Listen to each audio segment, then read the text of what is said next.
இது கடைசி நாட்களாய் இருக்கிறது. கர்த்தருடைய வருகை சமீபமாய் இருக்கிறது.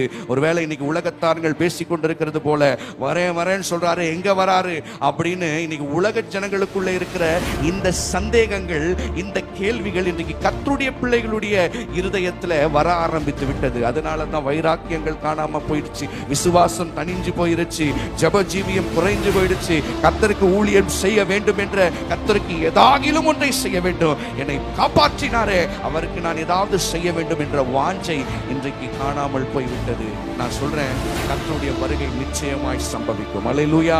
ஆபிரகாமின் நாட்களிலிருந்து சொல்லப்பட்டது 2000 ஆண்டுகளுக்கு முன்பதாக நிறைவேறினது. இன்றைக்கும் சொல்லப்பட்டு கொண்டே இருக்கிறது. ஒருவேளை வரும்போது பார்த்துக்கலான்னு சொன்னீங்கன்னா, நம்முடைய மரணம் எப்பொழுது சம்பவிக்கும் என்று நமக்கு தெரியாது. அதனால எப்பொழுதுமே ஆயத்தமாய் செபத்தோடு வேத வாசிப்போடு கர்த்தருடைய தரிசனத்துல நின்று, வாக்குத்தத்தத்துல நின்று, அவருடைய சமூகத்துல நீங்க